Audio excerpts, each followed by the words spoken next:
Abra sua Bíblia em Filipenses 3. Nós vamos ler do 12 ao 14.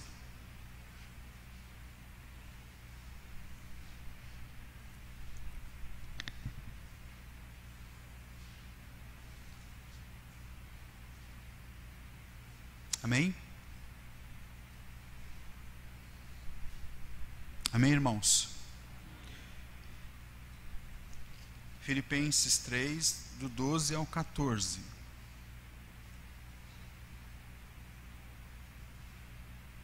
Diz assim a palavra do nosso Deus. Peço que você fique com a sua Bíblia aberta.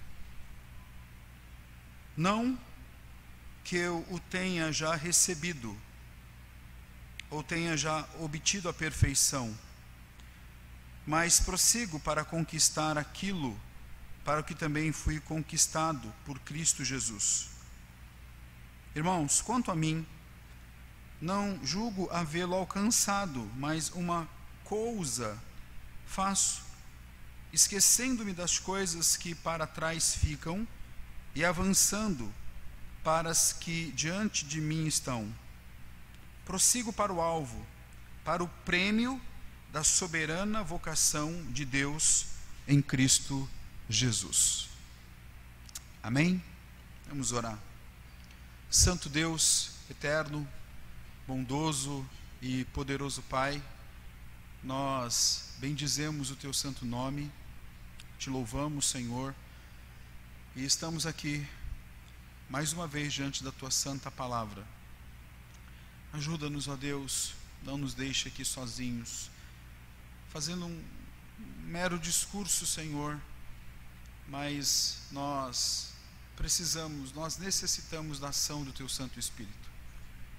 Ajuda-nos, ilumine as nossas mentes, Senhor, para que ela seja aplicada nos nossos corações. Fale com o Teu povo, fale com a Tua igreja, que o Senhor possa crescer e que todos aqui possam diminuir, em Cristo Jesus nosso Senhor. Amém. Queridos irmãos, de todas as epístolas escritas pelo apóstolo Paulo, pelo nosso irmão Paulo, das 13 que ele escreveu pelo seu punho, é interessante que somente aqui em Filipenses nós vamos encontrar Paulo trazendo, por assim dizer, o seu currículo, ou aquilo também que nós podemos chamar de biografia. Está aí no capítulo 3, nós não lemos.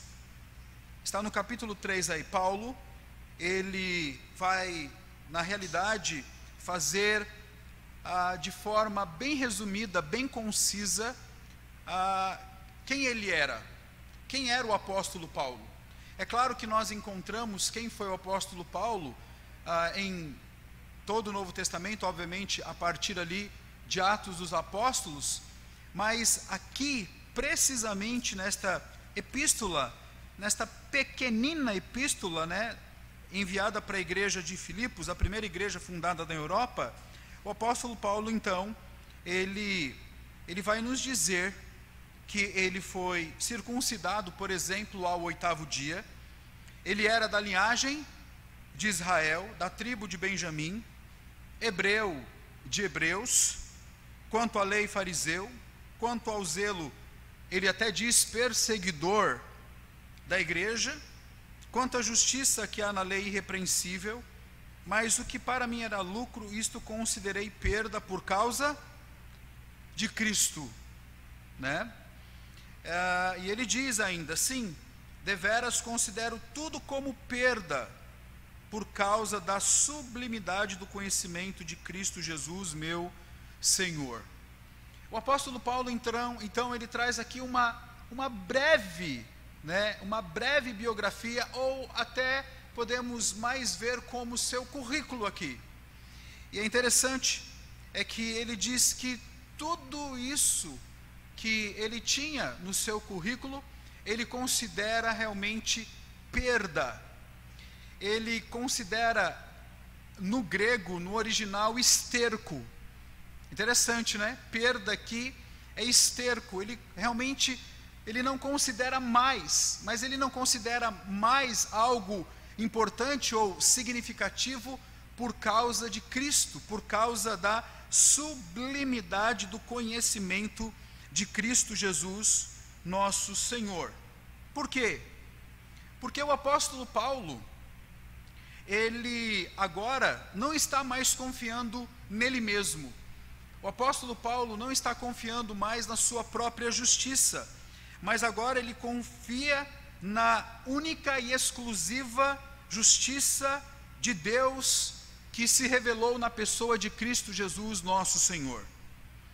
E mais, não somente nesta justiça de Deus, mas também naquilo que ele diz sobre a ressurreição de Jesus. Paulo tem uma profunda expectativa de que assim como Cristo ressuscitou, ele também iria ressuscitar. Aliás, todos os santos iriam ressuscitar. É tanto que ele vai nos dizer que ele não tem nenhum problema em ter comunhão com os sofrimentos de Cristo Jesus. Ou seja, se Cristo sofreu, eu não tenho nenhum problema de sofrer como Cristo sofreu. Por quê? Porque eu fui conformado com Cristo na sua morte. O que significa isso?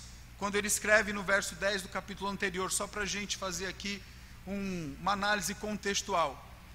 Paulo diz assim: olha, eu estou conformado com a morte de Cristo, porque assim como Cristo morre e ressuscita, um dia também eu vou morrer e vou ressuscitar. Diante disso, meus irmãos, eu quero esta noite mostrar para você que está aqui uma nova perspectiva de Paulo ver a sua vida. Uma nova perspectiva de Paulo ver a sua vida. E nós vamos então analisar estes 3 versos aqui, queridos, que nós lemos esta noite, com a profunda expectativa de que, assim como Paulo tem uma nova perspectiva de vida, eu e você também possamos aprender com este texto, com esses 3 versos, e olhar para a nossa caminhada, olhar para a nossa vida, não mais como outrora, não olhando para a nossa biografia de outrora, mas agora olhando como filhos de Deus, não confiando mais em nós mesmos, na nossa própria justiça, mas obviamente fiados na justiça de Cristo Jesus. E é interessante, é que nós vamos ver aqui quatro nesses versos 12, 13 e 14, 4 formas de ver e de agir diante da vida que o apóstolo Paulo vai nos ensinar. Primeiro, está aí no verso 12. Irmãos, olha para a sua Bíblia quando Paulo diz assim: não que eu tenha já recebido ou tenha já obtido a perfeição, mas prossigo para conquistar aquilo para o que também fui conquistado por Cristo Jesus. A primeira coisa aqui que Paulo vai nos mostrar,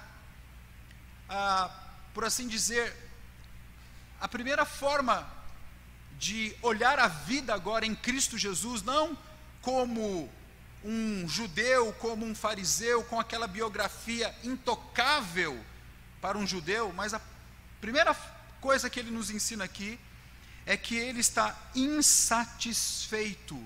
Há uma insatisfação por parte do apóstolo Paulo. Irmãos, eu não sei se você prestou atenção, mas ele diz: não que eu tenha já recebido, ou que já tenha obtido a perfeição, mas eu o quê? Prossigo para aquilo, para conquistar aquilo, para o que também fui conquistado por Cristo Jesus, nosso Senhor. Há uma insatisfação aqui de Paulo. Se, olha bem, Se outrora havia uma insatisfação no coração de Paulo no que diz respeito a perseguir a igreja, porque este homem perseguiu a igreja como outra pessoa até então não tinha perseguido. Então, se havia no coração de Paulo, por exemplo, uma enorme insatisfação quanto aos cristãos, agora Paulo, ele está insatisfeito quanto à sua vida. Por quê? Porque ele quer crescer, ele quer prosseguir, ele quer ser mais parecido com quem? Com Cristo Jesus. O presbítero Gabriel leu um texto muito conhecido de todos nós, que nós devemos ser o quê? Sal e luz. Está lá no Sermão do Monte, no Sermão da Montanha, quando Jesus está ensinando os seus discípulos. E há realmente uma inconformação, há uma insatisfação por parte de Paulo, meus irmãos. Pastor, mas por que ele está inconformado? Por que ele está insatisfeito? Porque ele diz aqui que não que eu tenha já recebido ou que tenha já obtido a perfeição. Essa palavra aqui, perfeição, ela não deve ser entendida como algo completo, como algo pleno. Um dia nós seremos completos e pleno. Quando? Quando Cristo Jesus nos der um corpo incorruptível e imortal. Mas perfeição aqui, biblicamente, significa grau de maturidade, meus queridos, de maturidade. Vocês lembram daquele texto de Timóteo que diz: toda a escritura é inspirada por Deus e útil para ensinar, para corrigir, para repreender, para tornar o quê? Todo homem perfeitamente habilitado para toda boa obra. Perfeitamente habilitado ali significa em que homens que estão em Cristo precisam estar inconformados, insatisfeitos, para ter uma vida ainda mais madura em Cristo Jesus. O que Paulo está dizendo para mim e para você esta noite é o seguinte: olha, na realidade eu era um menino, eu era da tribo de Benjamim, eu era fariseu dos fariseus, eu era zeloso no que diz respeito à lei, eu era irrepreensível no que diz respeito à justiça, mas na realidade eu era um menino, eu estava morto nos meus delitos e pecados, mas agora não. Agora eu prossigo para conquistar aquilo para o que também fui conquistado por Cristo Jesus. Irmãos, é interessante, é que no verso 15, que nós não lemos, Paulo diz assim: todos, pois, que somos perfeitos, tenhamos este sentimento. Que sentimento? O sentimento de receber o prêmio da soberana vocação. Qual é a nossa vocação? A nossa salvação em Cristo. Você pode até achar que há uma contradição aqui, na realidade há uma aparente contradição, né? Entre os versos 12 e 15, quando ele diz que, não que eu tenha já recebido ou tenha já obtido a perfeição, aí no verso 15 ele diz: todos, pois, que somos perfeitos. Ora, uma hora ele diz, não que eu não tenha obtido a perfeição, e ele já depois diz que todos somos perfeitos. Pastor, está entrando em contradição aqui? Claro que não. Logo quem? Paulo? Em hipótese alguma.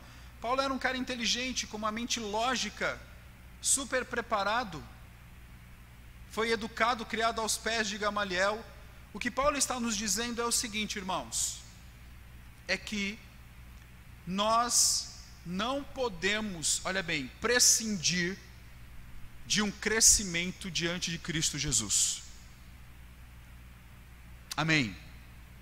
Eu sempre gosto de dizer, e eu volto a repetir, o problema não é você envelhecer, porque todos quantos que estão aqui esta noite estão envelhecendo, não é que vão, já estão envelhecendo. O problema é envelhecer e não amadurecer. O que Paulo também está nos mostrando aqui, é que quando ele nasce na fé, ele é um, mas agora ele é outro, e ele quando vai escrever a sua última epístola, que foi a segunda epístola a Timóteo, então ele está ali no seu grau de maturidade que ele não tinha outrora. É tanto que ele vai dizer: combati o bom combate, completei a carreira, e o quê? E guardei a fé. Então Paulo está nos mostrando o seguinte, que na vida, olha bem, que na vida, os mais imaturos o que? Aprendem com os mais maduros. Os menos experimentados aprendem com o que? Os mais experimentados. E ele está insatisfeito realmente, por quê? Há uma inconformação, porque ele sabe que precisa ainda crescer na graça e no conhecimento do Senhor. Mesmo ele sendo Paulo, mesmo ele considerando tudo perda, tudo esterco, ele precisa crescer.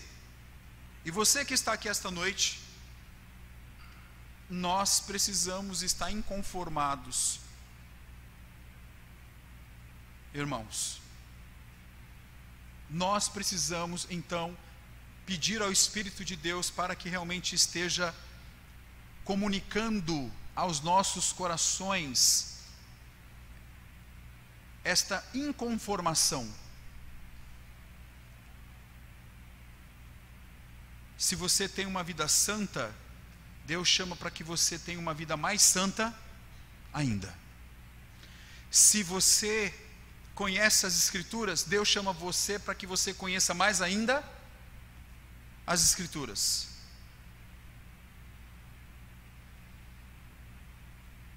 E você que ainda precisa amadurecer em áreas da sua vida, você não precisa e não deve se conformar, meus irmãos.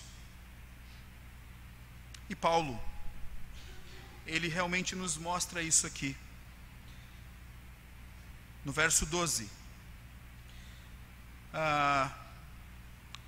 quando ele diz que ele não tinha ainda obtido a perfeição, mas estava prosseguindo, estava caminhando, estava insatisfeito.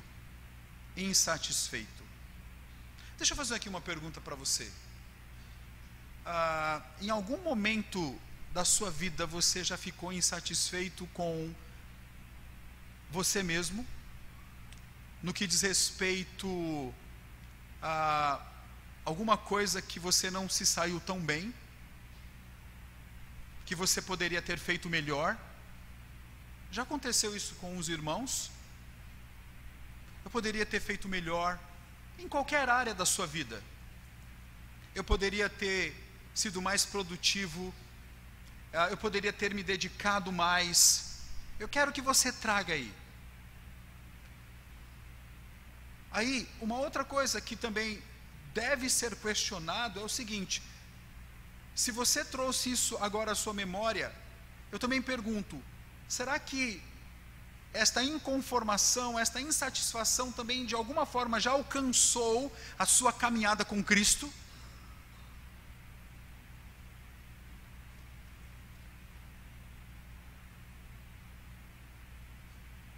E aí Deus, esta noite, eu não tenho dúvida disso, meus irmãos, Ele quer que você realmente tenha novas expectativas, novos desafios. Nós estamos iniciando mais um ano e você sempre está tendo a oportunidade de se inconformar com você. E normalmente nós nos inconformamos, nós ficamos insatisfeitos com os outros. E Paulo aqui está inconformado com ele mesmo. Porque ele quer ser melhor para Cristo.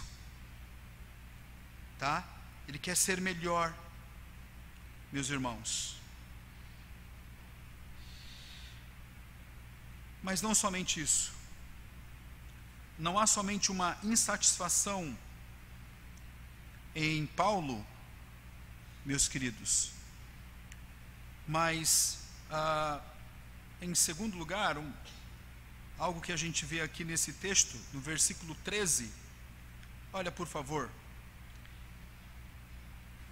Irmãos, quanto a mim, não julgo havê-lo alcançado, mas uma coisa faço, esquecendo-me das coisas que para trás ficam. Ou seja, se Paulo está insatisfeito, inconformado, quando ele diz, inclusive, irmãos, quanto a mim não julgo havê-lo alcançado, a segunda perspectiva aqui de Paulo, para mim, para você, para uma nova caminhada, é a dedicação. Porque ele diz aqui, mais uma coisa faço, esquecendo-me das coisas que ficaram para trás. Este tempo verbal aqui indica deixar para trás, ou seja, não trazer para a nossa vida aquilo que no passado bloqueou o nosso avanço. E deixa eu dizer uma coisa aqui para você. Paulo tinha todos os motivos para não avançar, todos os motivos para não se dedicar. Por quê? Porque aquele homem, ele perseguiu a igreja de Jesus. Aquele homem, ele matou cristãos. Aquele homem espoliou cristãos. Aquele homem foi cruel. Eu fico imaginando o que se passava no coração, na mente do apóstolo Paulo. Eu fico imaginando. Por isso que ele diz, mais uma coisa faço, esquecendo-me das coisas que para trás ficam. Eu preciso agora me dedicar à minha nova vida. E eu e você, nós somos chamados a nos dedicarmos à nossa vida, a olharmos para frente, não para trás. Nós somos chamados para esquecer, irmãos, quem nós éramos, e para estarmos olhando e nos dedicando para sermos novas, mas novas pessoas em Cristo Jesus. O que Paulo está nos dizendo é que não é que temos amnésia ou ficamos sem memória, não é isso. O sentido aqui refere-se ao deixar para trás aquelas coisas que possam impedir a continuidade da nossa vida, meus queridos. O crescimento que eu e você temos que ter em Cristo Jesus. Infelizmente, eu e você precisamos ser curados todos os dias. O apóstolo Paulo, ele nos diz que devemos esquecer, este verbo aqui. Aliás, ele usa 3 verbos, né? Esquecer, avançar e prosseguir. E este esquecer significa que agora nós temos que olhar para frente e não ficar olhando para trás. Porque se Paulo ficasse olhando para tudo aquilo que ele tinha feito e para tudo aquilo que ele era, ele lembra inclusive da biografia dele aqui, ele escreve isso aqui. Mas ele diz, precisamos realmente esquecer, porque ficou para trás. E eu e você, muitas vezes, estamos presos a algumas coisas que não nos deixa descansar no Senhor. Muitas vezes nós não esquecemos. Sabe que às vezes eu chego a pensar, irmãos, eu sei que tem muitas teorias sobre o espinho na carne de Paulo, muitas teorias, e eu sempre gosto de lembrar que ainda bem que ele não disse qual foi o espinho na carne, porque senão eu ia olhar para você e dizer assim: você tem um espinho, eu não.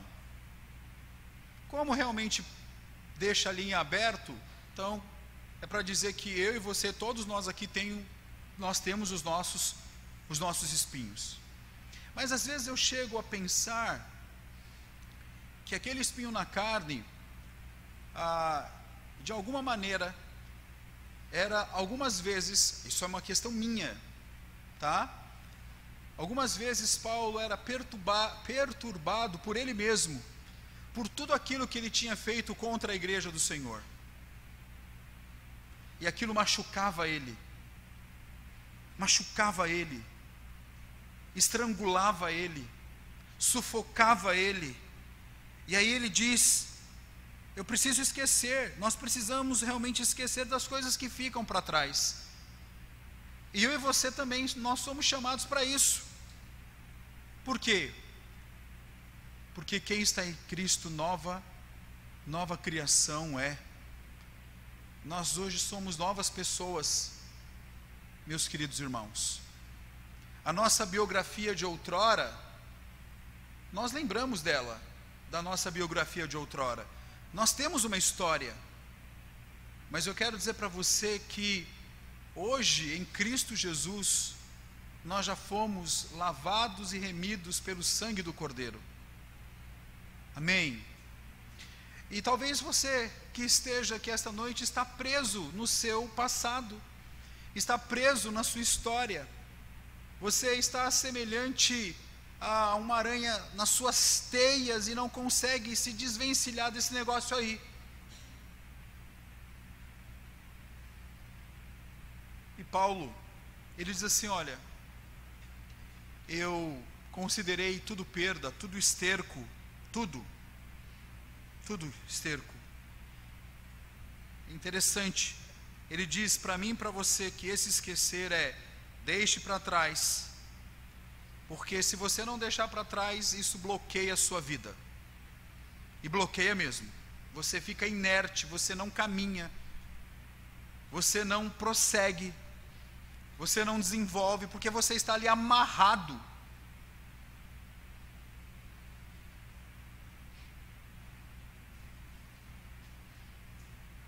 Paulo, ele se mostra insatisfeito, buscando esta perfeição, ou seja, a maturidade. Inclusive ele diz: irmãos, quanto a mim não julgo havê-lo alcançado. Ele realmente também nos diz que nós temos que ter uma atitude de dedicação. E qual é essa atitude de dedicação? De esquecer, irmãos. Por que nós temos que esquecer? Porque aí ele logo então vai nos dizer ainda na parte C do capítulo 13, do verso 13, ele diz: e avançando para as que diante de mim estão.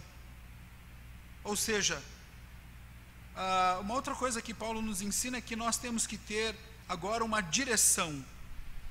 Se ele nos ensina que nós temos que nos dedicar no que diz respeito a esquecer as coisas que ficaram para trás, nós também temos que ter direção, ou seja, avançar para aquilo que está diante de nós. E este termo aqui, avançar, significa ir em frente, tomar a direção certa. Esta palavra aqui, ela era usada para embarcar em um navio, e este navio que tinha uma determinada direção, um determinado destino. Irmãos, nós não fomos chamados para recuar, nós não fomos chamados para vivermos mais no pecado, nós não fomos chamados para vivermos como vivíamos outrora, nós fomos chamados agora para avançar.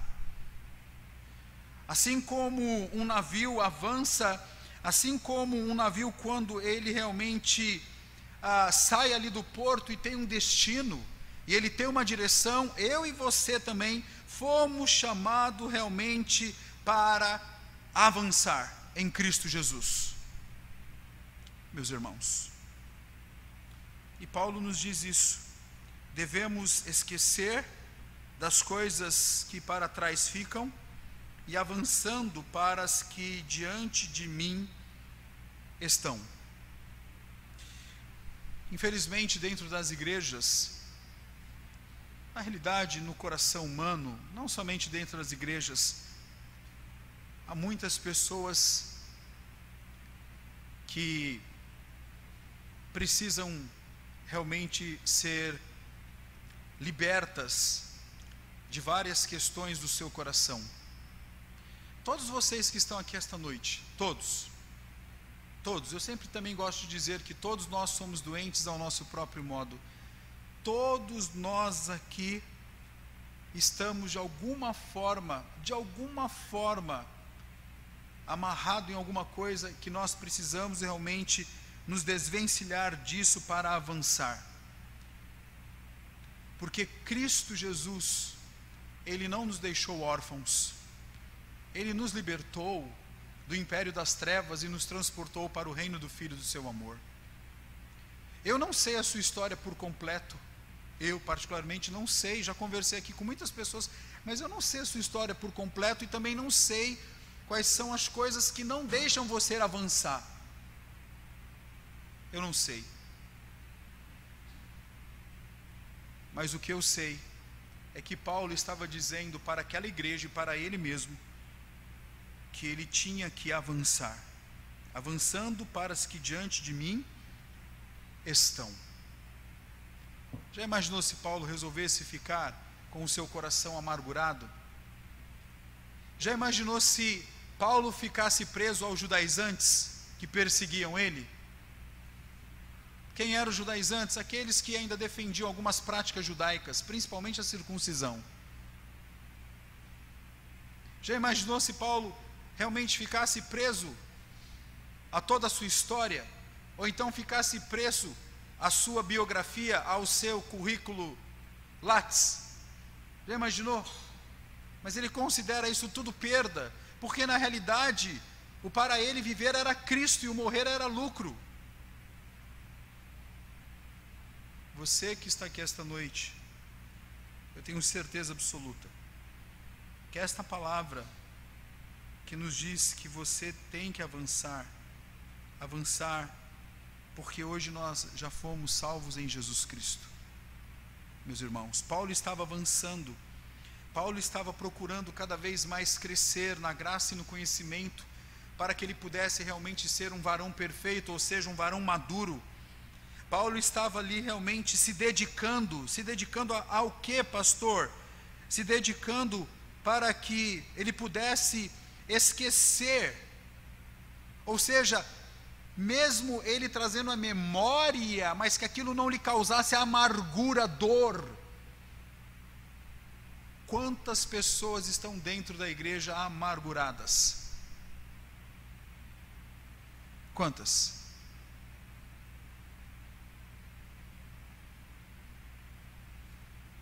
Mas Paulo nos dá uma aula aqui, porque em Cristo,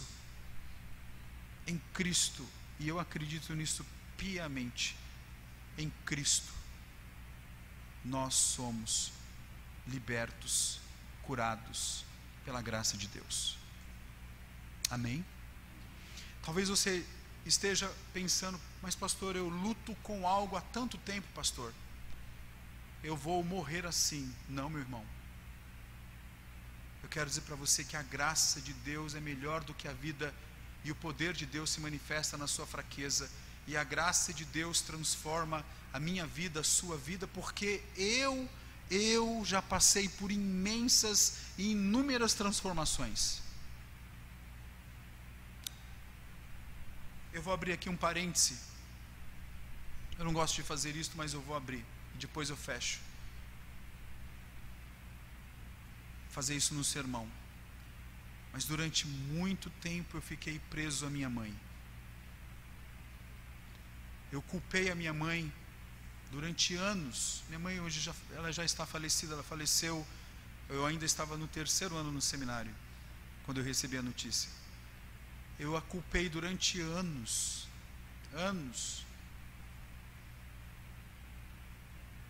Ela foi uma excelente mãe. Aliás, metade dos livros que eu tenho hoje foi dado por ela. Mas eu a culpei pelo jeito que eu funciono, ou que eu funcionava.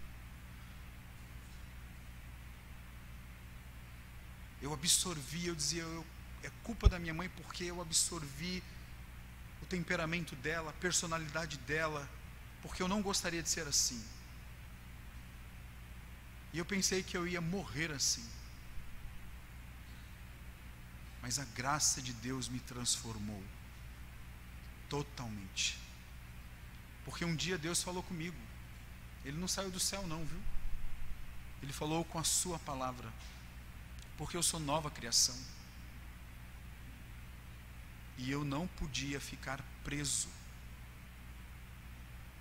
à minha mãe. Porque na realidade, eu hoje tenho uma nova identidade em Cristo Jesus, nosso Senhor. Amém? E graças a Deus eu fui saneado, limpado, expurgado. E eu posso te dizer, isso sem nenhum resquício no meu coração. Isso não é mais um fantasma para mim. Não está mais tatuado na minha alma. Não está mais. Por quê? Porque pela graça de Deus eu resolvi avançar, ir em frente, não ficar preso, ter direção. Aí eu fecho aspas em relação a mim. E por fim, irmãos, o texto nos diz aí no verso 14 assim: prossigo para o alvo, para o prêmio da soberana vocação de Deus em Cristo Jesus. Ou seja, prossigo, determinação aqui. Paulo nos mostra que nós temos que realmente ter esta determinação. E esta palavra, o significado dessa expressão prossigo, prosseguir, aponta para o correr prontamente a fim de capturar uma pessoa ou coisa, ou seja, correr com determinação. A figura de alguém que em uma corrida dispara em direção ao ponto de chegada. Eu não sei se vocês perceberam aqui no texto, mas Paulo, aqui está subentendido que Paulo tem em mente a figura de um atleta. De um atleta, meus queridos. Porque ele diz: prossigo para o alvo. Alvo. A única vez que a palavra alvo aparece no Novo Testamento está aqui, nesse texto. Ou seja, numa corrida, olhar para trás pode fazer com que você perca tempo. Quem assistiu a última São Silvestre aqui?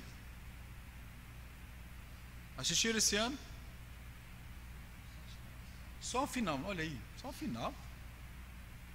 Entende, irmão? Todo mundo, eu também só assisti a final. Porque na realidade se tornou um negócio assim, transcendeu. Vocês assistiram? Porque estava em todas as mídias. O cara estava lá, né? E o narrador, que eu não me lembro o nome dele, da Globo, estava lá. E ele vai ganhar, e ele vai bater o recorde. Lembram? E o cara lá atrás dele, acho que, não sei se estava 10 metros, eu não me lembro. Mas havia uma determinação, ele estava prosseguindo para o alvo. E quem estava na frente meio que parece que já estava parando, já ganhei.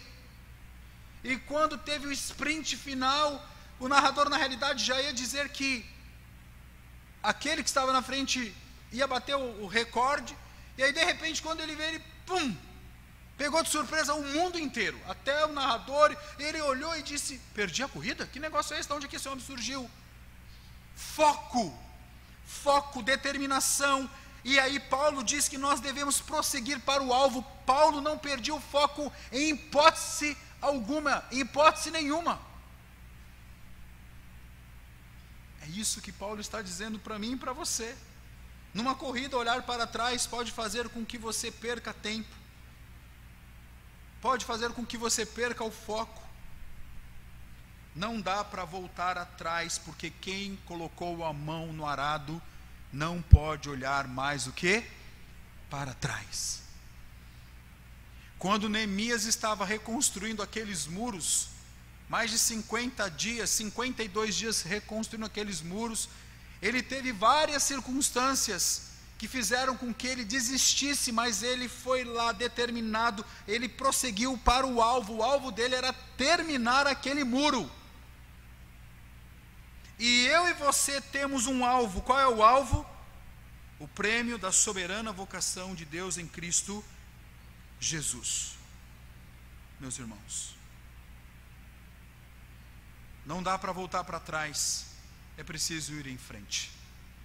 Amém.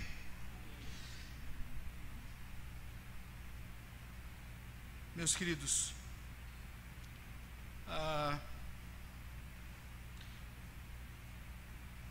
lá em Hebreus, eu gostaria que você pudesse abrir a sua Bíblia, bem pertinho aí, Hebreus 12, um texto muito conhecido.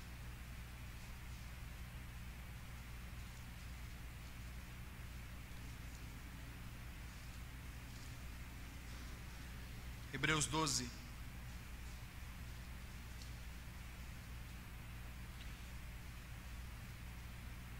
Paulo, ele gosta de fazer estas analogias e também tomar emprestado algumas figuras, né? Por exemplo, lá em Efésios, quando ele vai falar da armadura, ele está pensando num soldado romano, mas ele também gosta de falar realmente, de usar a figura do atleta. Capítulo 12 de Hebreus diz assim: portanto, também nós, visto que temos a rodear-nos tão grande nuvem, o quê? De testemunhas, desembaraçando-nos de todo o peso e do pecado que tesnamente nos assedia. Agora diz o quê? Corramos com perseverança a carreira que nos está. Qual é a minha carreira e a sua carreira? Qual é a minha vocação primária e a sua vocação primária? É a salvação. A sua vocação primária não é ser médico, não é ser advogado, não é ser designer, não é ser não é nada disso. A sua vocação primeira é o quê? Você é santo, salvo em Cristo Jesus. E Paulo diz: corramos com perseverança a carreira que nos está o quê? Agora, verso 2, todos nós vamos ler em uma só voz, vamos lá? Olhando firmemente para o autor e consumador da fé, Jesus, o qual, em troca da alegria que lhe estava proposta,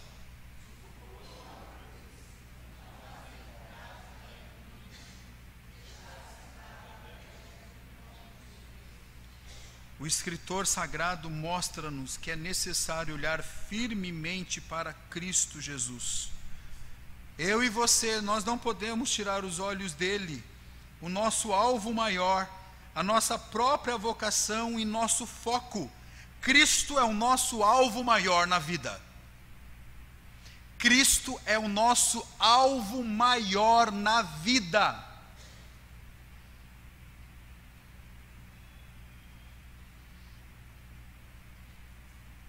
E como eu disse, a palavra alvo, irmãos, está lá em Filipenses. E se refere especificamente à linha de chegada em uma corrida, no qual os corredores atentamente fixam os olhos.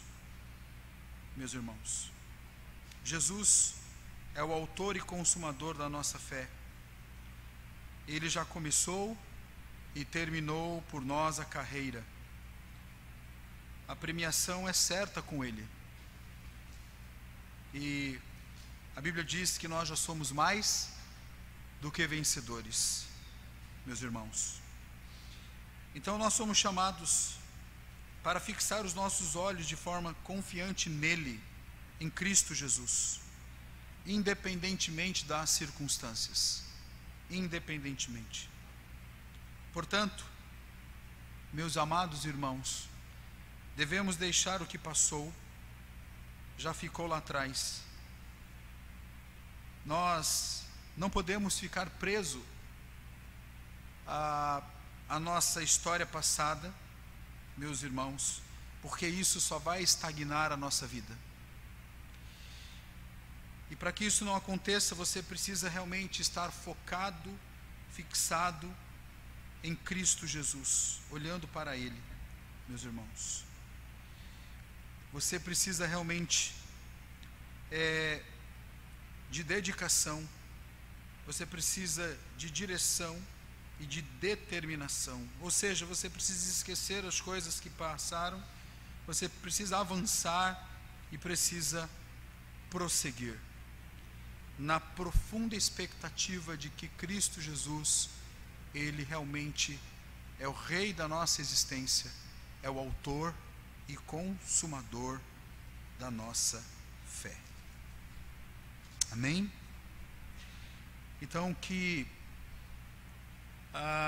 possamos ter em mente que hoje nós temos uma nova biografia, uma nova.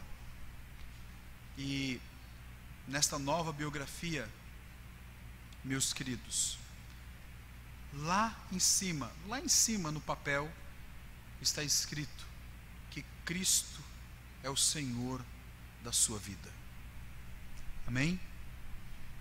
Antes de vir o seu nome, está lá, Cristo Jesus, nosso Senhor.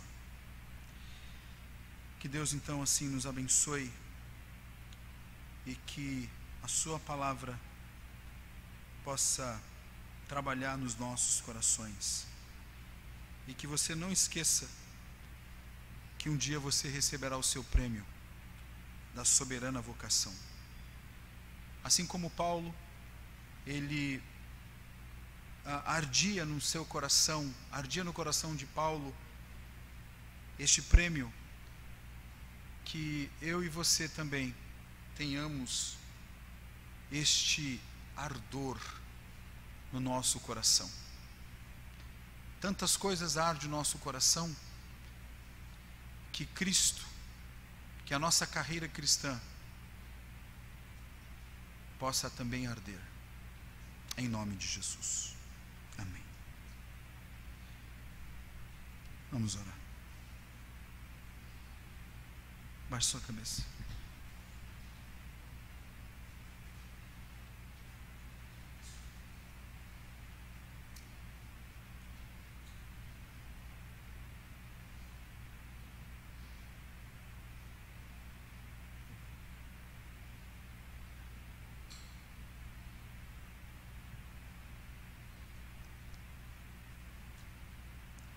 Senhor,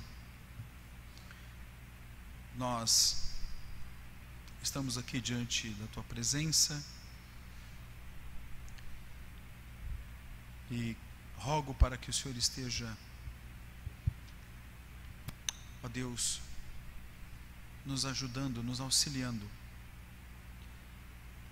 nesta carreira, Senhor, que o Senhor nos propôs. Que o Senhor nos ajude a estarmos inconformados, para que possamos parecer contigo mais e mais. Que o Senhor nos ajude a nos dedicar mais, para que possamos esquecer, ó Deus, o que outrora éramos, porque nós agora somos filhos da luz. Que o Senhor continue a nos abençoar e a nos auxiliar, ó Deus, para que possamos ter direção, ó Deus, possamos avançar e não ficarmos estagnados. Como também, Senhor, a termos direção, prosseguir para o alvo, ó Senhor, até realmente chegarmos, ó Deus, no fim desta corrida, para sermos premiados pelo Senhor. Assim como um ateniense, um grego, era premiado ó Senhor, nos Jogos Olímpicos. E Paulo tem isto tão claro em sua mente, que também, ó Deus, um dia o Senhor esteja nos premiando, ó Deus amado, com a coroa da vida. Enquanto isso, ajuda-nos, ó Deus, a olhar firmemente para Cristo, autor e consumador da nossa fé. A esta carreira, Deus, esta sim é a carreira mais sublime que podemos ter, porque ela nos leva para a eternidade. Porque tudo aqui passa, mas a tua palavra não. Fique conosco. Agora, Deus, ajuda-nos ao comer do pão e ao beber do vinho. Ajuda-nos, ó Deus, a participarmos da tua mesa, Senhor. Que o Senhor esteja abençoando os elementos que serão usados, ó Deus. E obrigado pelo meio de graça que é a ceia do Senhor. Ó Deus amado, nos abençoa, nos guarde, nos proteja em nome de Jesus.